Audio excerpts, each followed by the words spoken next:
The silence was the first indication. Not a comfortable quiet, but a hollow, echoing void where birthday wishes should have been. 72 years, I thought, looking at the single cupcake I had bought for myself from the bakery down the street. It sat on my kitchen counter, a small swirl of pink frosting, looking almost apologetic. 72 years, and it had come to this, a party of one, with only the ticking grandfather clock in the hall for company, its rhythmic beat measuring out the lonely minutes. I have always prided myself on being a stoic woman. Arthur, my late husband, used to say I was his rock, the steady anchor in our sometimes turbulent sea of life. But in the quiet solitude of that September afternoon, the rock felt like it was crumbling into dust. I confess, I wept. Not for the lack of a party or presents, but for the aching realization that I had somehow become invisible to the two people I had poured my entire existence into, my children, James and Chloe. Little did I know then that this forgotten birthday was merely the prelude. The main performance, a spectacle of misplaced affection and breathtaking insensitivity, was yet to come, and it would involve a four-legged creature named Max. If you are listening to this story, thank you so much for being here. Let us know where you are joining us from in the world, and do not forget to subscribe to become part of our growing community. My name is Dorothy Miller, and I live in a quiet, established suburb of Columbus, Ohio, in the house where Arthur and I raised our children. The house once filled with the boisterous sounds of their childhood, now mostly hushed. It is a good house, sturdy and comfortable. Surrounded by a small garden I try to keep as neat as Arthur always liked it. Roses, his favorite, still climb the trellis by the porch, their autumn blooms a little faded but defiant. Inside, memories linger in every room. Arthur's worn armchair still in its familiar spot by the fireplace, photographs on the mantelpiece charting the journey of our family, from newlyweds to proud parents, then quieter, older versions of ourselves. My days had fallen into a predictable pattern since Arthur passed 5 years ago. I tended the garden, read the books I never had time for when the children were young, and, more often than I cared to admit, I waited. Waited for the phone to ring, for a text message to pop up, for a car to pull into the driveway. James, my son, is in his early 50s now, successful in the fast-paced world of technology. He lives about an hour away with his wife, Tiffany, and their teenage daughter, Emily. "Things are insane here, Mom. Catch you later." That was the usual refrain from James, the tail end of a rushed call, his mind already on the next meeting, the next deadline. Click. Chloe, my daughter, is a few years younger than James. She has a son, Leo, who is a sweetheart, and a husband, Mark, who is pleasant enough, but mostly follows Chloe's lead. Chloe runs a small online boutique, a passion project that seems to consume all her time and energy. "So want to see you, Mom. Life is just a circus right now. LOL. Her texts were always breezy, punctuated with emojis that felt increasingly out of sync with the quiet ache in my own heart. The LOL felt like a tiny, dismissive punctuation mark on my loneliness. Visits were promised, then postponed, then forgotten. I understood, or at least I told myself I understood. They had their own lives, their careers, their families. I had raised them to be independent, after all. But somewhere along the way, independence had morphed into a chasm of neglect. My hidden desire, the one I rarely voiced even to myself, was to feel cherished again, not just needed for emergencies or babysitting on rare occasions. I dreamed of taking that trip to the coastal towns of New England, Arthur, and I had always planned to see the lighthouses and smell the salt air. But the years slipped by, and my world seemed to shrink, defined by the space between their infrequent contacts. My underlying fear, the one that gnawed at me in the small hours of the morning, was of becoming a burden, of dying alone, my life's sacrifices unremembered, unvalued. That 72nd birthday began like any other Tuesday. I woke with a faint, foolish flicker of hope. Perhaps today would be different. I checked my phone. No messages. No missed calls. The mail arrived mid-morning. Bills, grocery store circulars, a political flyer. No cards. Not even one from my own children. I busied myself in the kitchen, baking a small batch of Arthur's favorite oatmeal raisin cookies. The familiar motions, a small comfort. Just in case, I murmured to the empty room. Just in case they remembered, just in case they decided to pop by. By late afternoon, the silence in the house was deafening. The cookies sat cooling on the rack, their aroma mingling with the scent of my disappointment. Finally, around 5, James called. "Hey, Mom, happy birthday," he said, his voice distracted, the clatter of a keyboard in the background. "Sorry, it is just manic here. Big project launch. Gotta run." And he was gone. An hour later, a text from Chloe. "OMG, Mom, so sorry. Today totally got away from me. Happy B-Day. We need to celebrate soon." The soon hung in the air, as empty and unconvincing as all her other soons. I ate a solitary dinner, the uneaten cupcake a reproachful presence on the counter. The taste of my own cooking felt like ashes in my mouth. The following Saturday, I was on the front porch, watering the chrysanthemums I had planted to bring some autumn color to the beds. I saw Tiffany's sleek black SUV drive past, heading down the street towards James's house. The back was laden with brightly colored balloons, and on the passenger seat, I could clearly see a large, tiered cake box, the kind from that expensive bakery downtown. Someone is having a party, I thought idly, a small, wistful pang for my own uncelebrated day. Later that afternoon, curiosity, or perhaps a masochistic urge, led me to Chloe's social media page. And there it was. A series of videos and photographs, a veritable explosion of joyous celebration. Max, James, and Tiffany's pampered golden retriever was the star. He wore a jaunty party hat, his tail wagging furiously as he was surrounded by James, Tiffany, Chloe, Mark, and my grandchildren, Emily and Leo. There was a professionally decorated cake shaped like a giant dog bone, a mountain of gaily wrapped presents, even a small inflatable bouncy house set up in James's meticulously landscaped backyard. Children and adults alike were laughing, showering Max with affection. In one video, amidst the general merriment, I heard Tiffany's distinct, slightly high-pitched voice. She was talking to another woman, one of their friends, I presumed. "Honestly," Tiffany said, her voice carrying clearly over the happy barks, "it is just so much more relaxing and fun having gatherings like this now. No, well, you know, heavy, depressing energy to manage. Max is pure joy." James, standing beside her, chuckled in agreement, reaching down to pat Max's head. Chloe, filming, added with a laugh, "And he never complains." The screen went blurry. I lowered my phone, my hand trembling. The single cupcake on my kitchen counter, the one I had not had the heart to eat, suddenly seemed a monument to my own foolishness, depressing energy. The words, spoken so casually, so carelessly, sliced into me with the precision of a surgeon's scalpel, excising any lingering hope that their neglect was merely an oversight. This was a deliberate distancing, a judgment. I was, in their eyes, a downer, a burden, someone whose presence detracted from their pursuit of pure joy.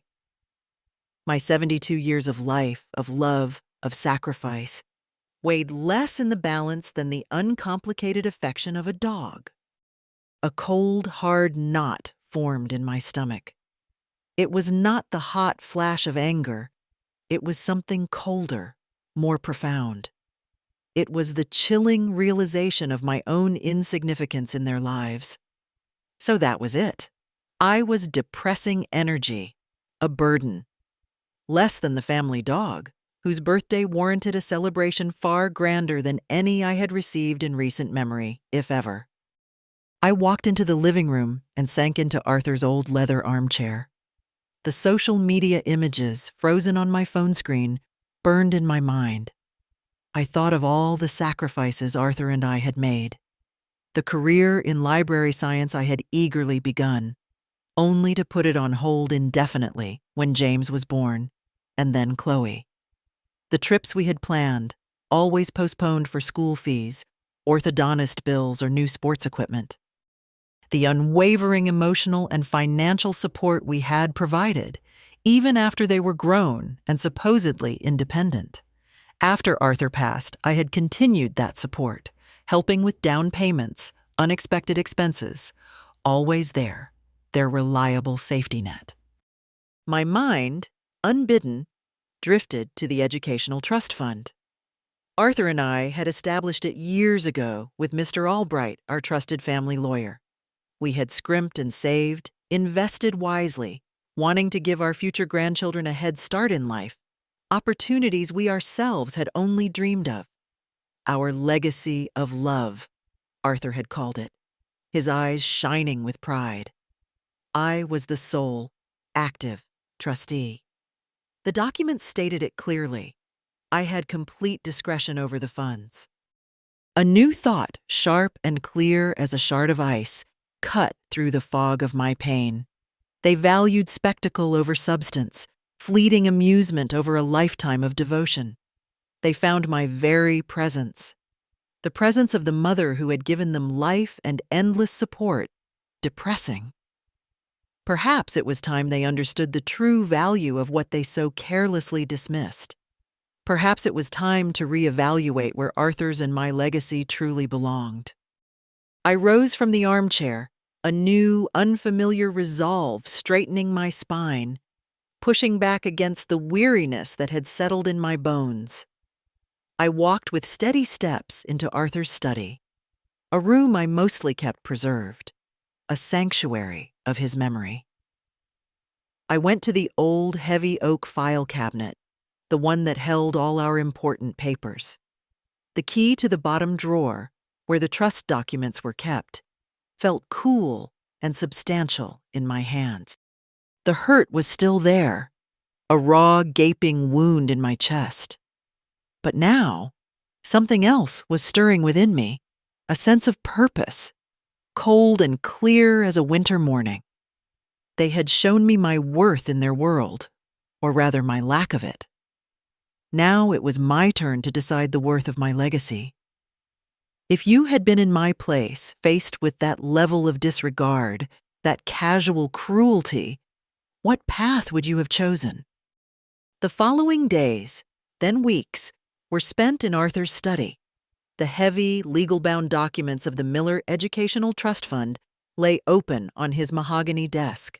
The language was dense, filled with clauses and subclauses, but I read every word over and over, until the complex jargon began to make a grim sort of sense. I recalled long-ago conversations with Arthur, when we first met with a much younger Mr. Albright to set it all up. "It is for their futures, Dot," Arthur had said, his hand covering mine. "For their education, their opportunities, but also," he had added, his gaze thoughtful, "to ensure they grow into responsible, appreciative adults." That last phrase, appreciative adults, echoed in my mind now with a bitter irony. I remembered that day clearly. Arthur and I, full of optimism, planning for grandchildren who were then just abstract hopes. We had sat in Mr. Albright's sunlit office, discussing investments, provisions, our dreams for a generation we had yet to meet. We envisioned bright futures. Emily, perhaps, as a doctor or a scientist. Leo, an artist, or a writer. We imagined their graduation days, the pride we would feel. We never imagined this fund, this legacy of love, could become anything other than a source of joy and security. The contrast between those bright hopes and my current shadowed reality was stark. Finally, I picked up the phone and called Mr. Albright's office. He was semi-retired now, only taking on select cases, but he had always handled our family's affairs. His secretary remembered me, and an appointment was made for the following week. Sitting in his familiar book-lined office, which smelled faintly of old paper and lemon polish, I laid out the situation.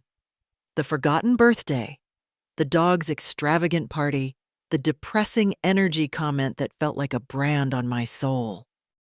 I spoke calmly, factually, though my hands were clasped tightly in my lap. Mr. Albright listened patiently, his intelligent eyes missing nothing, his expression unreadable. When I finished, he leaned back in his chair, tapping a pen against his chin. "Dorothy," he said, his voice gentle but firm, "the terms of the trust are quite clear. As the surviving trustee, you have absolute authority. The funds are to be managed and disbursed at your sole discretion for the benefit of the beneficiaries, as you deem appropriate for their education and well-being." He paused. "What did you have in mind?" His calm, professional acceptance of my unspoken turmoil, his simple validation of my power, was strangely empowering. In the weeks that followed, I began to observe my children and their families with a new, sharper focus. It was not difficult. Their patterns of casual neglect were well established. Tiffany, James's wife, would make subtle and sometimes not so subtle remarks about the importance of Emily attending the right private school, Oak Haven Academy, which came with a staggering tuition fee. James would nod in agreement, adding, "Good thing Dad and you set up that fund, Mom. Takes a lot of the pressure off." There was never any discussion of their own contributions or whether such an expense was truly necessary or wise.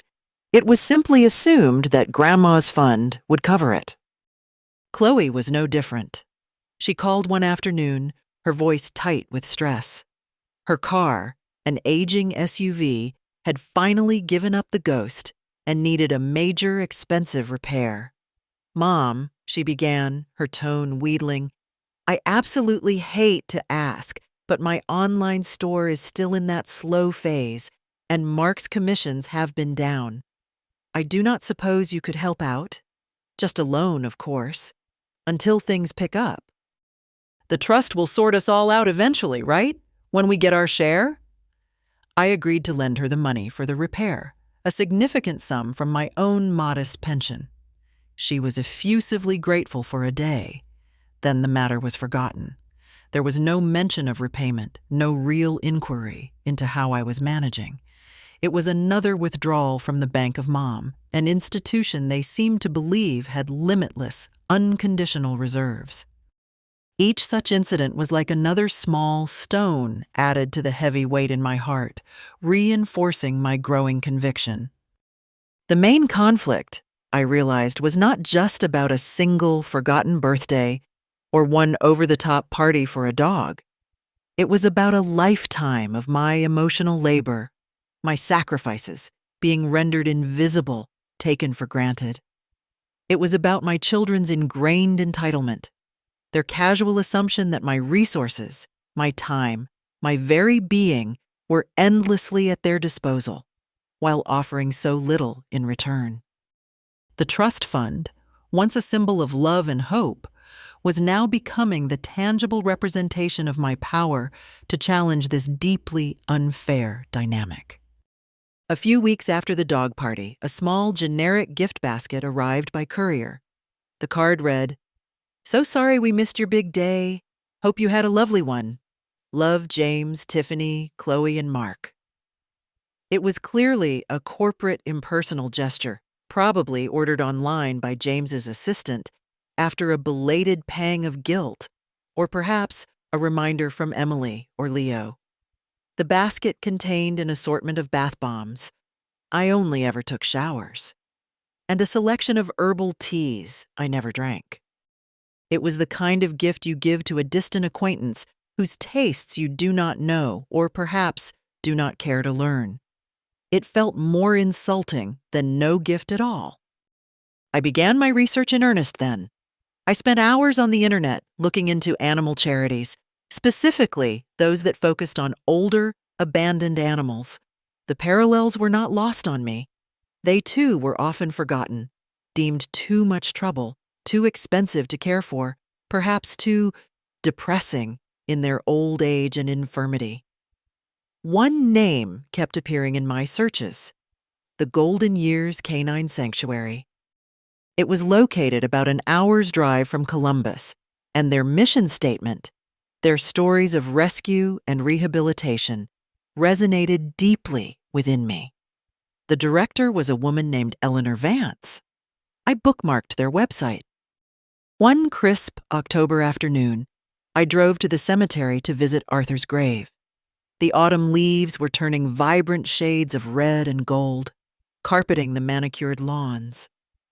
I laid a small bouquet of chrysanthemums from my garden on the cool granite stone. "Oh, Arthur," I whispered to the quiet air. They seemed to have forgotten everything we tried to teach them about kindness, about respect, about simple human decency. I wish you were here to guide me. You always knew what to do. I paused, a gentle breeze rustling the leaves in the tall oak trees nearby.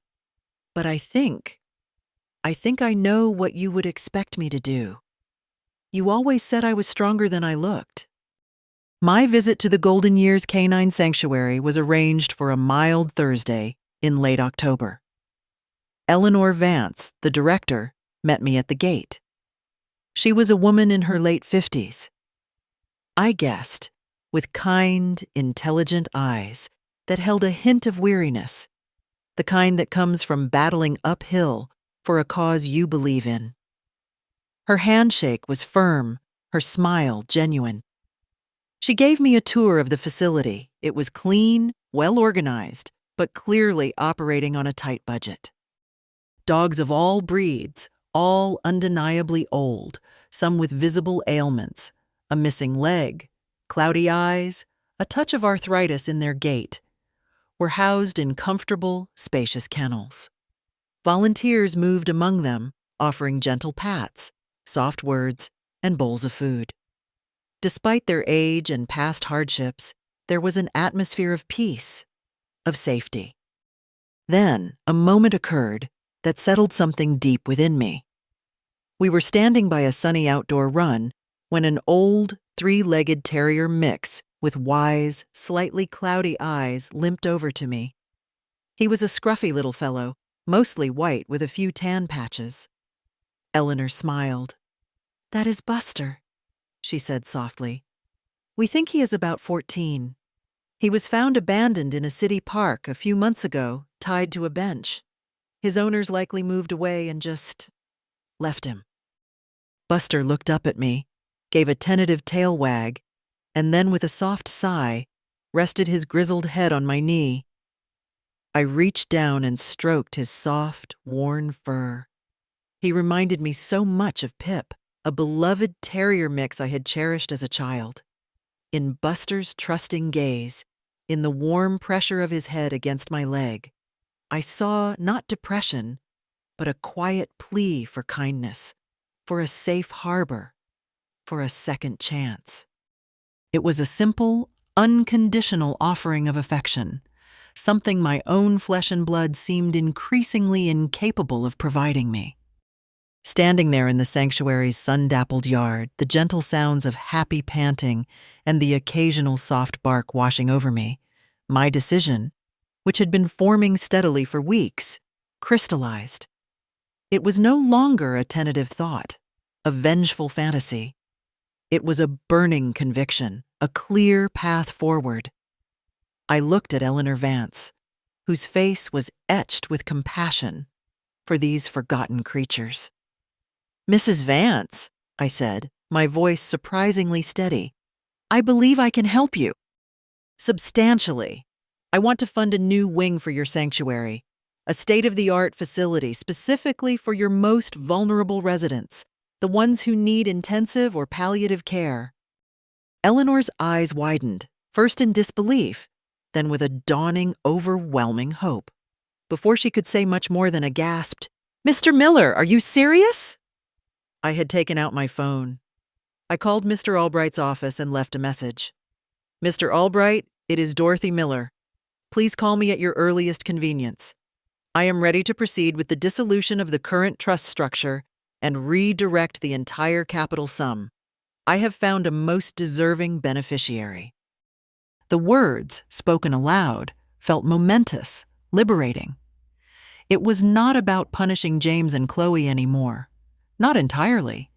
It was about creation, about building something good and lasting from the ashes of my disappointment and their neglect. It was about honoring Arthur's true spirit of generosity, not the entitled expectations of his children.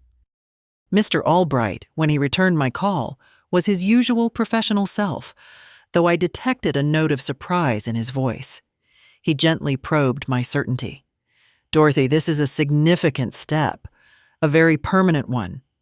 Once these actions are taken, they are, for all intents and purposes, irreversible. Are you absolutely certain this is the course you wish to pursue?" "I have never been more certain of anything in my life, Mr. Albright," I replied, the image of Buster's trusting eyes vivid in my mind. He sighed softly. "Very well. The legal process will take some time. We need to liquidate certain assets within the trust portfolio, prepare the necessary transfer documents, ensure all tax implications are handled correctly. I would estimate it will take approximately 3 months to finalize everything." 3 months.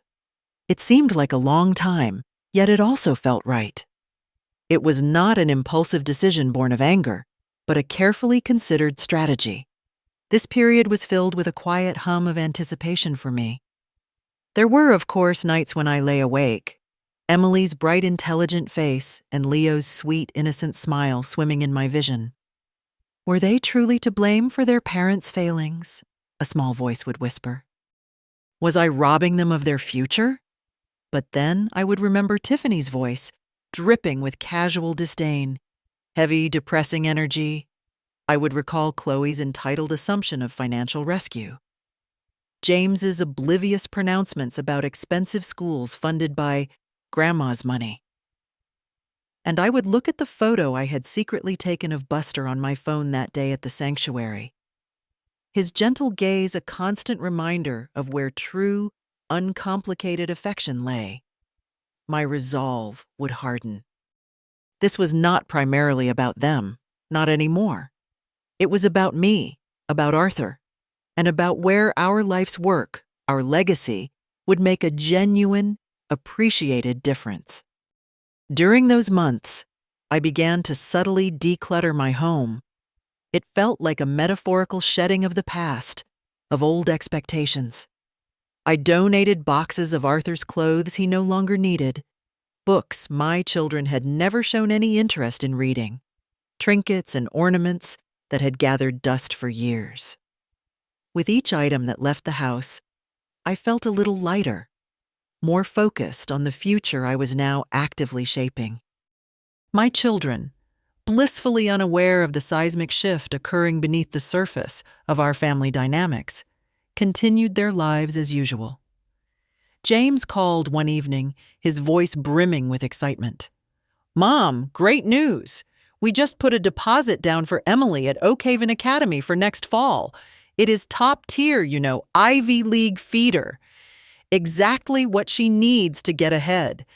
That trust fund Dad and you set up is an absolute lifesaver, Mom. We really couldn't even dream of it without that security." He did not ask for my opinion on Oak Haven, nor did he inquire if I was comfortable with such a significant implicit claim on the fund. He just assumed my delight and the fund's infinite availability. "That is certainly ambitious, James," I managed, keeping my voice carefully neutral. Chloe visited briefly a week later, ostensibly to drop off a casserole dish she had borrowed months ago. She also managed to leave behind a small pile of her delicate laundry. "My machine is on the fritz again, Mom. You are an absolute saint," she chirped, before launching into her latest plans. "Mark and I are seriously looking at bigger houses. Leo needs more space for his projects, and, with the inheritance eventually, from the trust, I mean, it just makes sense to plan ahead, get into a better school district." The word inheritance, spoken so casually, as if it were already hers, landed like a cold stone in my stomach. "Oh, a new house is always a big step, Chloe," I said, my smile feeling brittle. My calm, non-committal responses seemed to unnerve them slightly, but they were far too self-absorbed, too accustomed to my presumed passivity, to question it deeply. They likely interpreted my quietness as my usual acquiescence. The crisis, the moment that truly tested my resolve, came about 3 weeks before the final transfer of funds was scheduled. Emily, my granddaughter, called me. Not a text, but an actual phone call, her voice bright and genuinely excited. "Grandma Dot, guess what? I made captain of the school debate team. And even better, I got an A+ on my big history paper." It was about pioneering women in the early 20th century, and I was thinking about you and some of your old stories when I wrote parts of it. My heart constricted. I had told her stories of my own mother, a teacher who had fought for women's suffrage. Then Emily added, her voice full of youthful hope, "Are you coming to Grandparents' Day at school next month? It is a Saturday. I really, really hope you can. I want to introduce you to my history teacher." The innocent sincerity of Emily's call, her direct expression of affection, her unknowing connection to my own unfulfilled academic aspirations from so long ago, hit me like a physical blow. I managed to congratulate her warmly, to make a vague, positive sound about Grandparents' Day before ending the call, my hand shaking as I placed the receiver back in its cradle. The weight of my decision, the one I had carried with such grim determination, suddenly felt crushing. This bright, loving girl. What was I doing to her future? Was I becoming the bitter, vengeful woman Tiffany had so carelessly accused me of being? That night was sleepless. I wandered through the silent house, pulling out old photo albums, ghosts of the past flickering under the dim lamplight. Arthur, young and handsome, his arm around my waist. James and Chloe as chubby toddlers, their faces smeared with birthday cake, cakes I had lovingly baked. Myself, younger, smiling, a light in my eyes that felt long extinguished. Were those smiles all for nothing? Was this secret, elaborate plan an act of strength, of reclaiming my dignity? Or was it a final, unforgivable surrender to profound, corrosive bitterness? The words depressing energy echoed in my mind, but now they were intertwined with Emily's bright, hopeful voice, asking me to Grandparents' Day. Was I about to prove Tiffany right, after all? The next morning, exhausted but strangely clear-headed, I walked in my garden. The autumn air was crisp and clean, carrying the scent of damp earth and fallen leaves. I observed a struggling monarch butterfly, its vibrant orange and black wing slightly torn, yet it was still determinedly, valiantly, trying to flutter amongst the fading asters. And in that small, tenacious creature, I found my answer. My realization was this: the lesson was not just for James and Chloe. It was a lesson about them, about the natural consequences of their choices, their values.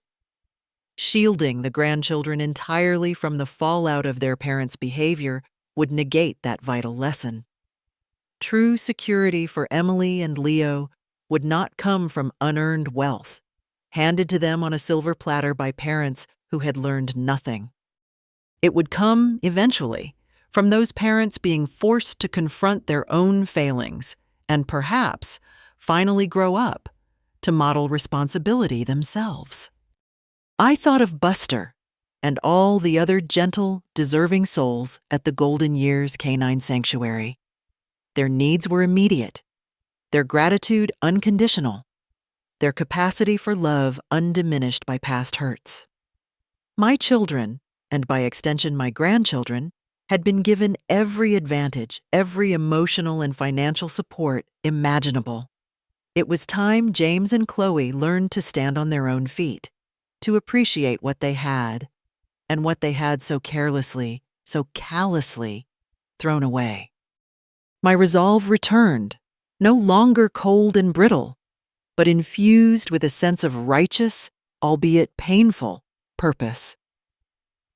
I will still love Emily and Leo, I vowed to myself, watching the monarch finally take flight.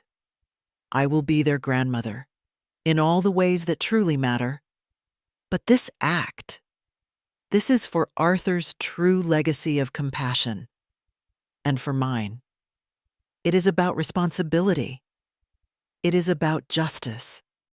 And ultimately, it is about choosing joy and purpose, not enduring a slow fade into neglected obscurity.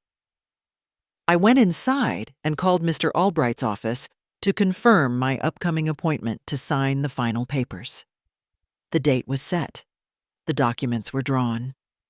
My heart, though still bearing the scars of their disregard, beat with a steady, determined rhythm. They thought they knew Dorothy Miller, the quiet widow, the forgotten mother, the source of depressing energy. They were about to meet a woman they had never imagined existed. The day I signed the final documents was bright and clear, the late autumn sun casting long shadows. I met with Mr. Albright and Eleanor Vance at his downtown office. The papers were voluminous, a testament to the size of the trust Arthur and I had so carefully built. As I signed my name again and again, I felt not a tremor of doubt, but a profound sense of release. The Miller Educational Trust Fund was officially dissolved. Its entire capital sum was now irrevocably transferred to the Golden Years Canine Sanctuary. A significant portion was specifically earmarked for the design, construction, and ongoing maintenance of what would be called the Miller Legacy Pavilion for Senior Companions. Eleanor, her eyes shining with unshed tears, showed me the final architectural renderings. It was beautiful. A light-filled, spacious wing designed with the utmost care for its elderly residents. There were comfortable den-like enclosures, a hydrotherapy pool for arthritic joints, a peaceful, secure garden where the oldest dogs could doze in the sun. A small, tasteful bronze plaque had already been designed. It read, "The Miller Legacy Pavilion for Senior Companions, in memory of Arthur Miller and in celebration of second chances." Seeing Arthur's name linked with such a compassionate endeavor filled me with a quiet, fierce pride. I returned home that afternoon with a sense of calm finality. I sat down at Arthur's desk and composed an email. It was brief, factual, and deliberately devoid of overt emotion. The subject line read, "An update regarding the Miller Educational Trust Fund." The body of the email stated, "Dear James and Chloe, I am writing to inform you of a decision I have made regarding the Educational Trust Fund established by your father and myself. After careful consideration, and in my capacity as sole trustee, I have chosen to redirect the entirety of the funds to a cause that I believe reflects the values Arthur and I held most dear: compassion, care for the vulnerable, and the importance of cherishing all stages of life. The full capital sum has been irrevocably donated to the Golden Years Canine Sanctuary to fund the construction and ongoing operation of the Miller Legacy Pavilion for Senior Companions. I have attached for your information a scanned copy of the official donation confirmation from the sanctuary, and an artist's impression of the new pavilion. I trust you will understand that this decision was made thoughtfully and is final. Sincerely, Mother. I attached the scanned documents. As a final touch, I also attached a photograph taken a few days prior. Me, smiling gently, standing with Eleanor Vance and a very contented-looking Buster, beside a large sign that read, "Future home of the Miller Legacy Pavilion for senior companions." Then with a steady hand, I clicked send. I made myself a cup of tea and sat in the sunroom, watching the sparrows flit about the bird feeder in my garden. I did not have to wait long. Chloe was the first to see the email, I later learned. She had been scrolling through her inbox on her phone while waiting for Leo's soccer practice to end. Her gasp was audible enough to make other parents turn and look. She immediately called James, her voice a frantic whisper. James, you need to check your email right now from Mom. It is... Oh my God, it is a disaster. James, apparently in an important client meeting, impatiently silenced his phone after the first few rings. But Chloe's ensuing string of increasingly panicked text messages. Trust fund gone. All of it. Mom gave it to dogs. Check email now. Finally made him excuse himself abruptly from the meeting. He read the email, standing in the corridor. His face, he later recounted to a bewildered mark, draining of all color, then flushing a dark, angry red. Their calls to my landline began almost immediately. I let them go straight to voicemail, calmly sipping my tea. The answering machine picked up their increasingly agitated voices. Within the hour, I heard the screech of tires outside. Not one, but two cars. James's sedan and Chloe's minivan. They practically stormed through my front door, which I had deliberately left unlocked. James was in the lead, his face a mask of disbelief and fury, brandishing his phone like a weapon. Chloe followed, her face pale and tear-streaked. Tiffany and Mark trailed behind them, looking confused and deeply uneasy. "Mom, what in God's name have you done?" James shouted, his voice tight and shaking. "That money was for Emily, for Leo, their entire future. How could you?" Chloe was openly weeping now. "How could you be so cruel, Mom? After everything you have done for us, this is their education, their security. You have ruined their lives." Tiffany, never one to be left out, chimed in, her voice sharp with indignation. "Dorothy, this is beyond belief. It is their birthright. Arthur would never have wanted this." I looked at them, all four standing in my living room, their faces a mixture of anger, panic, and utter incomprehension. I felt a strange sense of detachment, as if I were watching a play. I remained seated in Arthur's armchair, my teacup resting on the small table beside me. "No, Tiffany," I said, my voice quiet, but carrying clearly in the suddenly silent room. "It was never a birthright. It was a gift, a privilege, one that came with certain unspoken expectations of respect, of familial connection, of simple human decency. Expectations that were, sadly and repeatedly, never met." I paused, letting my words sink in.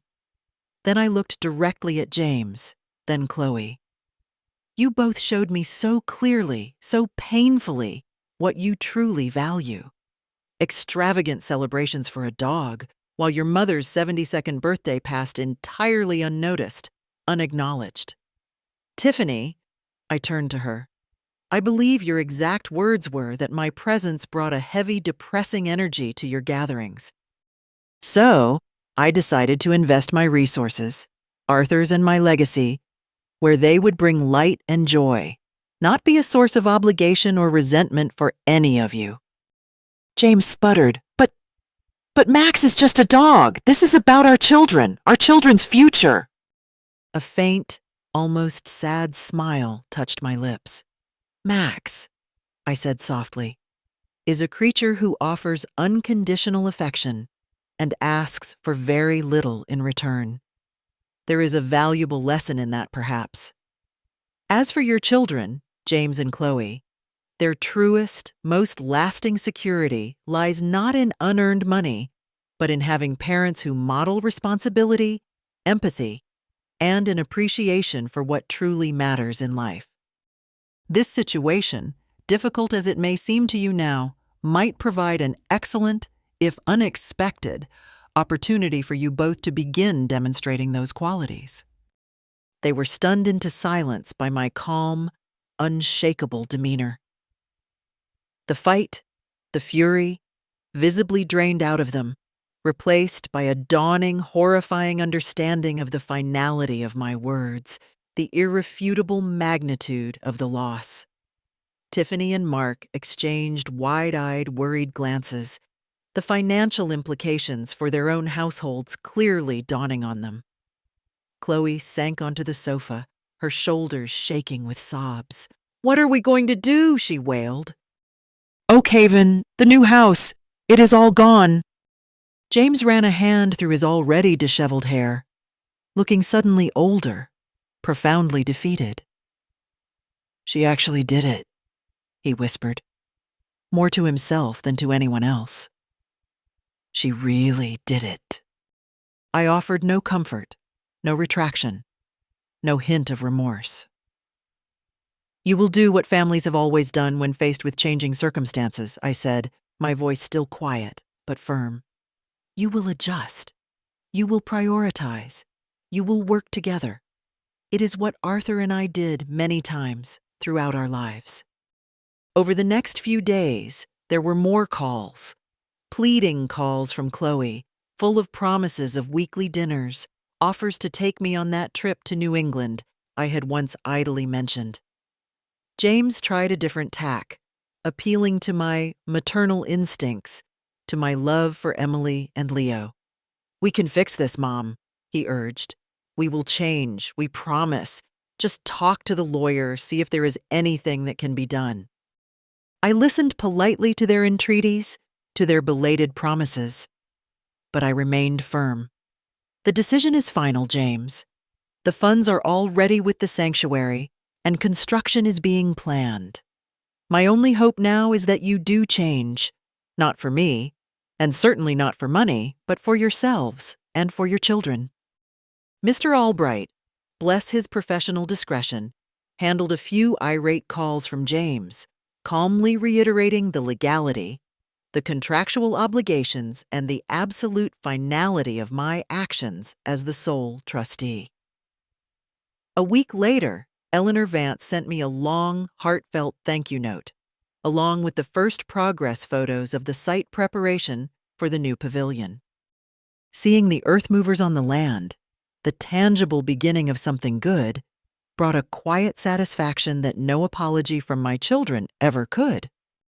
A profound sense of peace, one I had not felt in years, began to settle over me. The heavy weight of resentment, of feeling undervalued and invisible, had lifted, replaced by a quiet, purposeful joy. I started volunteering regularly at the Golden Years Canine Sanctuary. I was no medical expert, but I could offer comfort. I often sat with Buster, who had quickly become my special charge, and the other senior dogs in the temporary quiet room they had set up, awaiting their new, state-of-the-art pavilion.